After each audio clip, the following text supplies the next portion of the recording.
Good morning. My name is Miss Dotty, and I work in what is called the sacristy, which is a very special room in the church. And it would be a kitchen in your house, but in our house, the house of the Lord, it is called the sacristy. And this is where we keep all of our goods and clean up and prepare for the feast that you celebrate on Sunday mornings. I am going to show you how we do this morning. Number one, we have cabinets that hold our vessels, and we have different things, just like you have at your house. We have linens, and then this is where we keep our special things. This is the best. The vessels is what they're called, but they're a chalice and a bread plate that you can see here, and we have two, like you would have at your house, maybe more, depending upon the number of your family. This is called a paten, or it could be a plate in your house. This is a chalice, C-H-A-L-I-C-E. Very special, but it is a cup, like you would have a very special cup at home that may be in a cabinet that you can't touch, but you can look at. This is what this is. And we prepare it for Sunday, all right? So we'll lay this down, and we'll lay this down, and then we will shut the cabinet doors, which we're supposed to do at home. And we will get ready to celebrate. We start out with a purificator, which is in the drawers here, just like you would have napkins and placemats and linens at your house. But this morning, we're going to do it from here. And this is a very special napkin. And it's one that you put over the chalice when you get it ready to go. And then you put a plate on top of that. And then the napkin will be to wipe the chalice when you take wine from it, which would be like a napkin that you would dabble your chin with. And this is called a host. And the host is a very special piece of bread. And the priest will take it and bless it, and she will hold it up, if you remember right. And this is what it looks like. And we'll put it right there on top of that plate. Then we have what is called a paten. And that is a special board, and it has a pretty design on it. And it would be like something special to set on top to protect it. So you would do that, just like that. Then you need a tablecloth. And this is a very special tablecloth, and it's folded in a very special way. So you take that and you put it on top like that. And then just because you just want to make sure you have everything perfect and you have enough napkins for everyone, you take another one, which is a purificator, and you put that on top. Now, what are you going to eat? There's not enough of this in here for everybody. So what are we going to do? We're going to have little ones, just like the big one, but these are little. See just how little they are? And each person gets one of these. And then there is a special place that we put that. You have a bread tray at your house. We have a bread tray here. And we take and we put it into our bread tray, just like that. And then it's ready to go. Well now, okay, we have the bread to eat. What are we going to drink? So now we will find our things to drink. In this cabinet here is the drink. And we take it and we very carefully pour it into a cruet, or there we see, just like that. Pour it into a cruet, or it could be also a pitcher at your house that you would use. Well, every meal needs water. So let's put some water in this.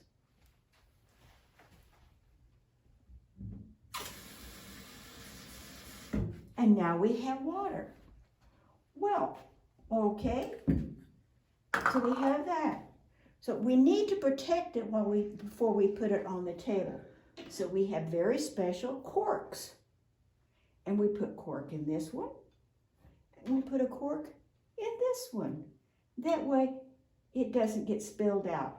And if you look, they're kind of pretty, don't you think?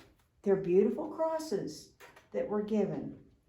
So before every meal, you have to wash your hands. Remember? So this is a dish that we wash our hands with. And this is the towel that we wipe them with, because we want to have clean hands. So we take a little bit of this and we pour into that. And then if you will look very carefully, you will see the priest dip her fingers into it and wipe her hands on the towel. All right? So where does this sit? When we're getting ready for church and you're getting all dressed and you say your prayers and you sing your songs. So let's go put it where it sits during the service, okay?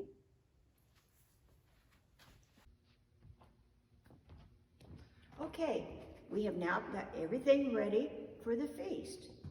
And our priest will read from a book, and she'll show you in just a minute where we have put this. This is called a credence table. And if you'll look, it has the same mark as the front of the frontal. And we're having a very special celebration, feast day this weekend. And it is called Pentecost.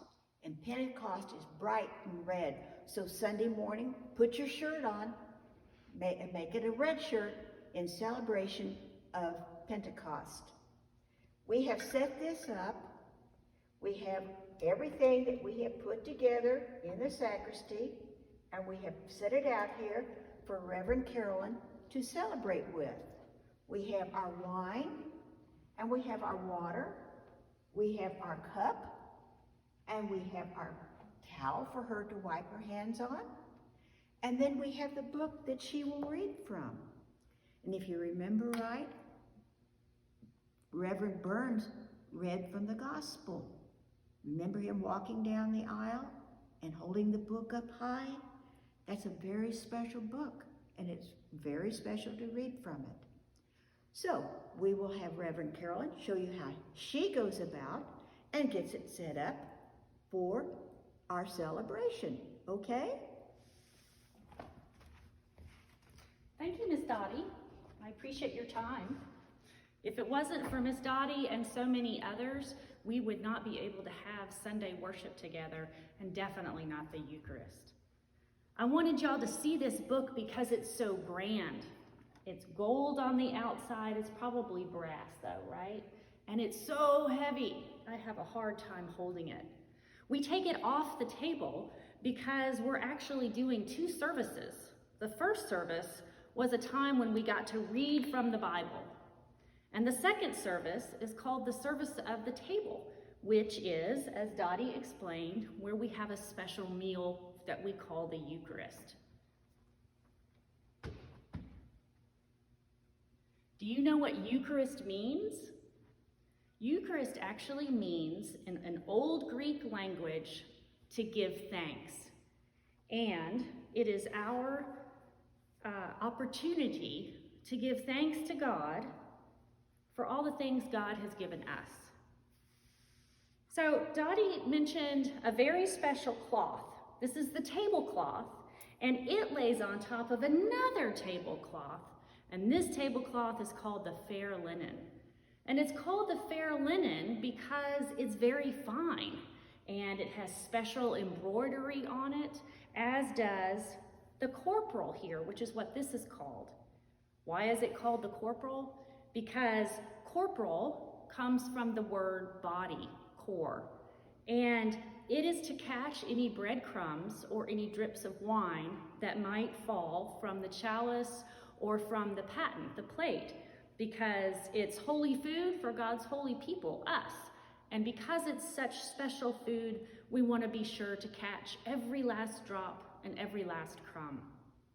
So now comes the time when you usually see Deacon Burns set the table, but because he's not here today, I'm going to do it.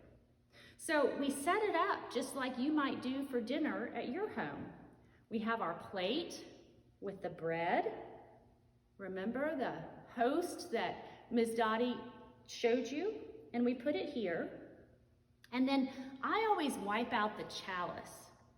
And the reason I do that is because you never know what's been around the chalice. Maybe there was a bug flying around in the sacristy, or it could have been set out here. And here's a funny thing about St. David's. Did you know that there are long pieces of plastic tablecloth that we have to put down on the table because the skylight drips down sometimes? If we have a lot of rain, we have a leak, and sometimes we'll have animals scurrying across our rose window, and it creates vibrations, and dust and stuff falls down on the altar. And we don't want it to mess up our fair linen. So this whole area up here is very special because we put so much meaning into everything. So we've got the bread, but now we need our drink. And I also forgot bread for all the people who are gathered at church that day. So what we do is we open up with our special wine pitchers and pour in some wine. And remember, we don't want any drop to fall, so I'll clean it off by doing this with our napkin or purificator.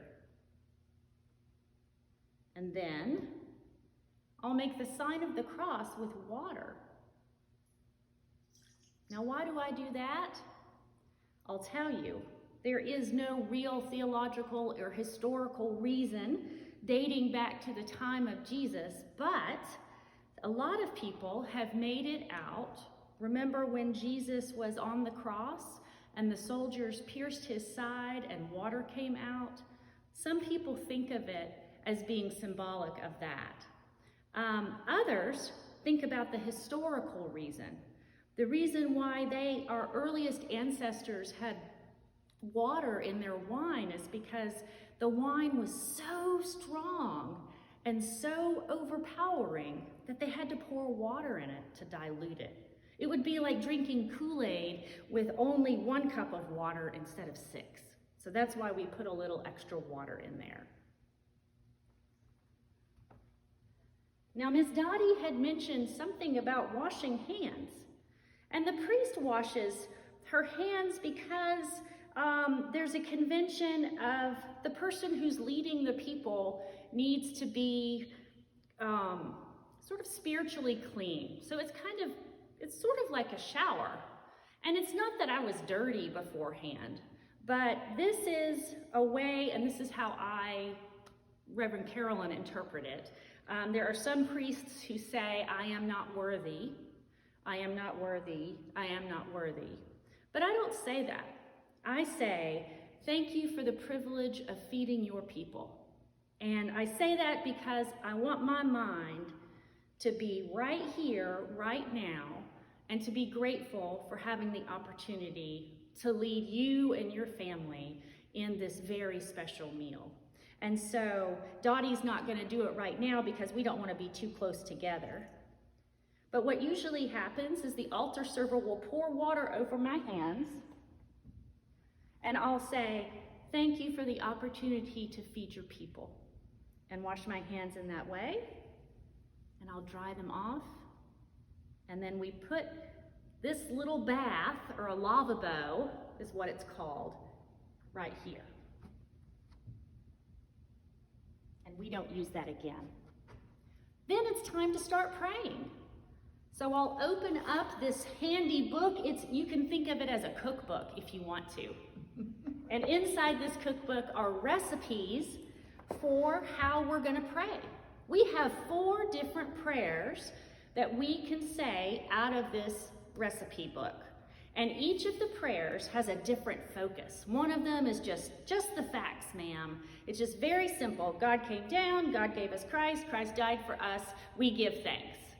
There's another one that talks about all of creation being praising of God and all that God has done. And it uses really flowery language, and it lasts a really long time.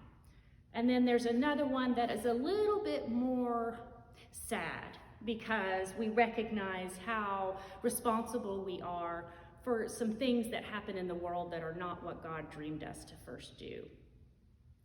So there's certain actions, I'm sure, that you have seen your parents and other folks like Ms. Dotty make during the service. There's bowing like this. There's signs of the cross across ourselves. There is, help me out here. There's genuflecting, right? And then up here, there are certain things I have to do as the priest. So I have to touch the bread with my hand or finger, and I have to touch the vessels containing the wine. Why do we do that? Well, this is holy food for holy people, like I said. And one of the things that makes it holy is that God transforms things that are usual, normal. This could be a piece of breakfast toast that you put jelly on. But when it's here and when we touch it and ask God to be in this bread in a particularly strange way, it turns into something different. This is no longer toast for jelly. It is something that will make you live in a different way. The same with the chalice. When you drink this, it fills you full of life that makes you see the world differently. Now, something that's really interesting when you're the person holding the chalice, and if you ever want to ask me, you can come up here before or after the service to see what it looks like. And you can see yourself in the chalice. And so when you're saying those words, let's see. The words, accept these prayers and praises God, to whom you and the Holy Spirit, your church, gives honor, glory, and worship from generation to generation. Amen. You better mean those words when you're looking at yourself in the mirror. That is actually the chalice.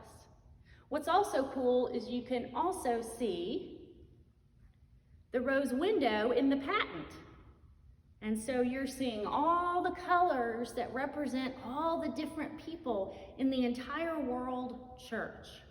And you realize how imaginative God is and how amazingly grateful we can be that God created all kinds of different people and all kinds of different things. And so after people have come up to receive the bread and the wine, remember those special words that we say, this is the bread of heaven. This is the body of our Lord and Savior Jesus Christ. And then we'll say, the blood of Christ, the cup of salvation, and you would take a sip. We have to clean up the table like we would at home after a Sunday dinner. So we'll take the leftover wine and put the top back on and put it on our credence table. And then Reverend Burns will come and he will clean up the rest of the table as well. Usually he'll drink the rest of the wine, but we're not going to do that right now. And we always put the napkin or the purificator on top to keep the plate and the chalice from clanging, because it makes a really loud, brash noise. So we'll do that.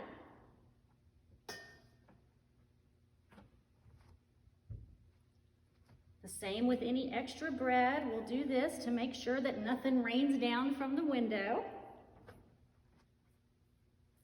And then we have to fold our tablecloth up in the opposite direction that we unfolded it. And the reason why that is because if there's any crumbs or drips of wine, it will all be contained in here, and we can put it outside so that God's creation can eat up or drink up that holy food and wine.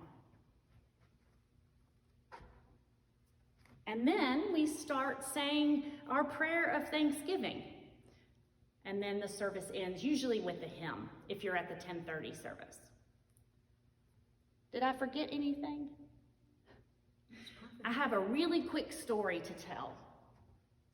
This is an example. This story tells you an example of how really important. These things are not important because it's a piece of glass that we use for this service. What's important about this thing is what it represents.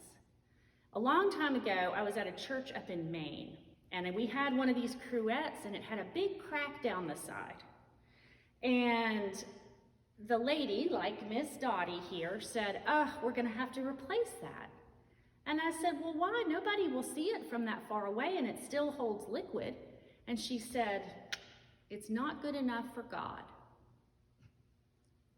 And that right there tells you that she wanted to bring her very best and the very best of that church up in Maine to this table because she wanted to put everything that she had into saying thank you for everything that you, God, have given me.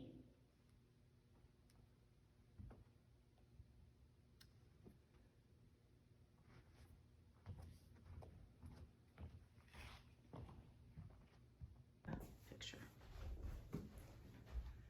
So the Episcopal Church really likes its fabric. We really like the service to be a beautiful experience. And just like that lady up at the church in Maine wanted to bring everything that she had to say thank you to God, here at St. David's we have absolutely beautiful altar fabrics that we wear to continue to set time and space apart for this sacred time that we have with God and with each other on Sundays. So there's a few reasons why some people wear certain clothing and others don't.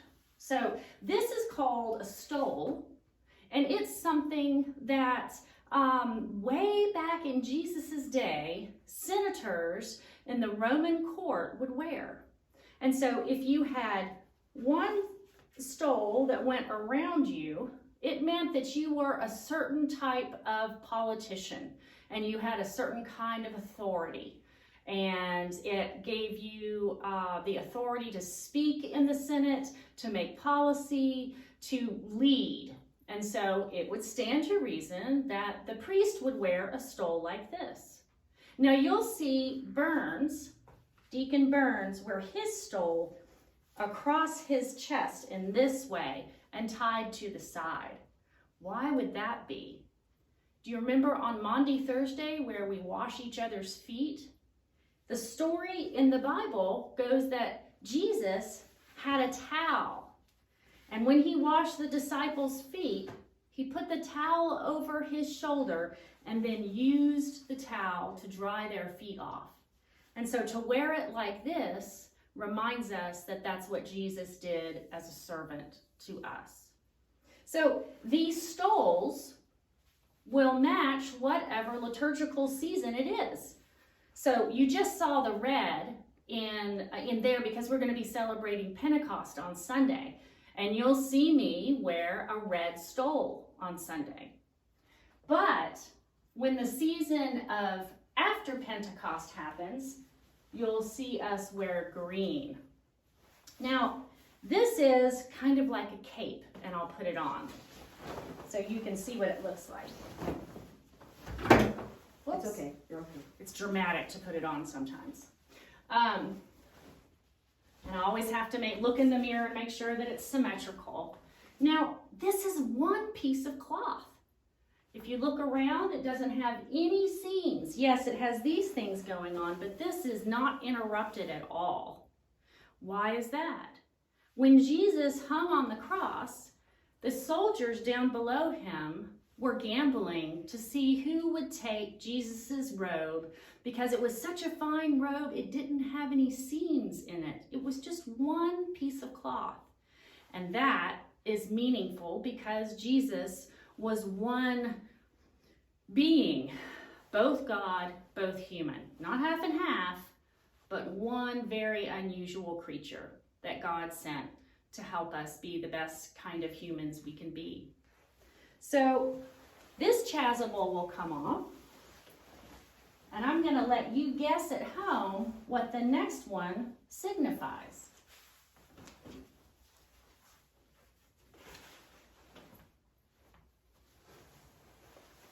So this one is a beautiful blue. It's a royal blue color. And there are 6 candles, 2 of which are pink. Well, there's actually 1 pink one and 2 light pink ones. So I'm going to let you discuss with your parents what you think the blue represents with the images on here. And my bet is that you can guess pretty easily. What else do we have to show and tell? We I think that's it. have candles, and when you're old enough,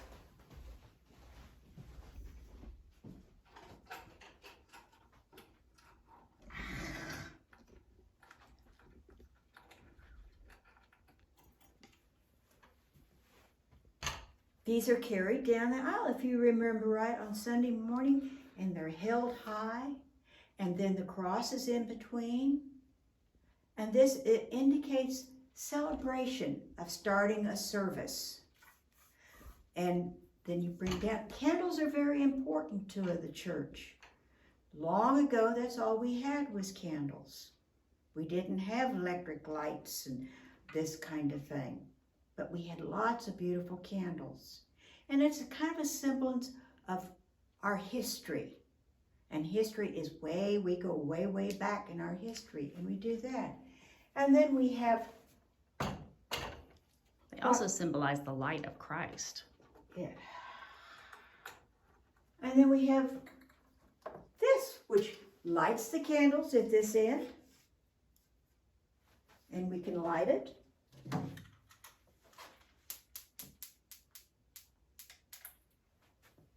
And this what lights the candles that are on the altar. And the gospel candle never burns alone. Remember that. And the gospel candle is always the left-hand candle. It's this hand here.